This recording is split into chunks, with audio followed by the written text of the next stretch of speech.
झांसी शहर के एक छोटे से गांव में धनीराम नाम का एक व्यक्ति अपने ठेले पर समोसे बेचा करता था। धनीराम के घर में उसकी माँ और उसकी छोटी बहन राधा रहती थी।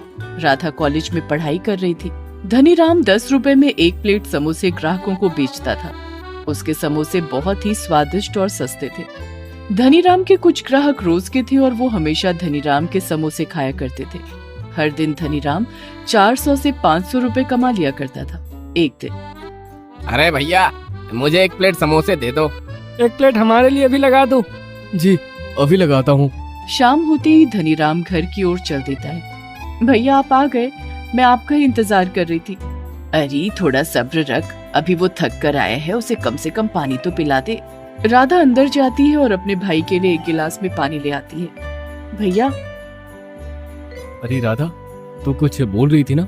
हाँ भैया, कल कॉलेज में फीस जमा करने की लास्ट डेट है। अरे कितनी फीस जमा करनी है? 20,000 रुपए भैया। ठीक है राधा, मैं अभी देता हूँ। धनीराम अपनी अलमारी से अपनी बचत के पैसे ले आता है और 20,000 रुपए राधा को दे देता है। ठीक है भैया, आप बहुत अच्छे हो, मैं कल कॉलेज की फीस जमा कर दूंगी। राधा पैसों को लेकर वापस अंदर चली गई। तभी धनीराम ने देखा कि माँ कुछ खुश नहीं लग रही है। क्या हुआ माँ, तुम परेशान हो? क्या बात है, मुझे बताओ। इस घर में कमाने वाला सिर्फ तू ही है। अब तू इतने पैसे बहन की पढ़ाई में लगाएगा तो उसकी शादी के लिए पैसे कहाँ से आएंगे? और इस पढ़ाई लिखाई से कुछ नहीं होने वाला बेटा। तुम पैसों की बचत करो, राधा की शादी में काम आएंगे। अरे माँ, तुम चिंता क्यों कर रही हो? राधा की शादी हम बहुत धूमधाम से करेंगे। अभी उसको पढ़ने दो, और वैसे भी वो अभी बहुत छोटी है। इसकी उम्र से 2 साल छोटी थी तब मेरी शादी हो गई थी। हाँ, वो जमाना कुछ और था और ये जमाना कुछ और है। उसे अभी पढ़ने दो, उसकी पढ़ाई पूरी होते ही हम एक अच्छा सा लड़का देखकर उसकी शादी कर देंगे। ठीक है बेटा, जैसा तुम ठीक समझो। किसी दिन धनीराम का ठेला अच्छा चलता तो किसी दिन ग्राहक कम आते थे। इसी तरह लगभग 6 महीने बीत गए। अब राधा की पढ़ाई पूरी होने में बस कुछ ही महीने रह गए थे।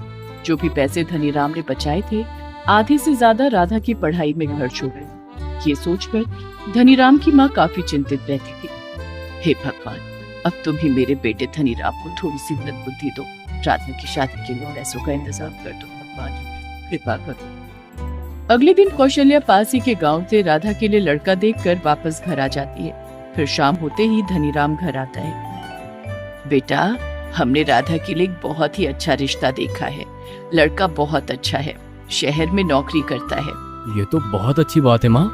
आगे की बात करने से पहले मैंने सोचा कि एक बार अपने बेटे से पूछ ले, तेरी क्या राय है? जैसा आप समझो माँ, तुम रिश्ते की बात करो, मैं पैसों का इंतजाम करता हूँ।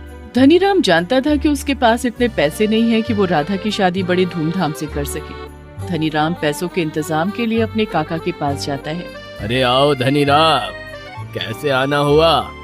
क्या बताऊँ काका, राधा बड़ी हो गई है, उसकी शादी करनी है। आप कुछ पैसे दे सकते हो?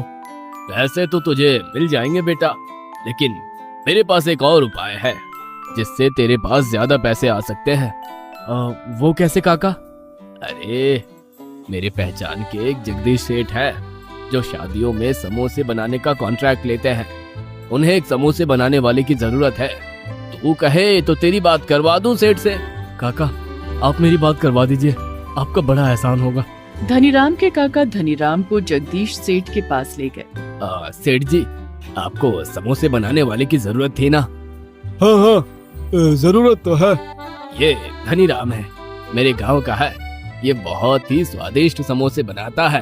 अच्छा, तो फिर कल एक शादी में जाना है धनीराम। कल तुम वहाँ समोसे लेकर पहुँच जाना, मैं तुम्हें पता दे देता हूँ। ठीक है सेठ जी। धनीराम इस बात से बहुत खुश था कि उसे काम मिल गया है और उसे अब किसी से कर्ज भी नहीं लेना पड़ेगा।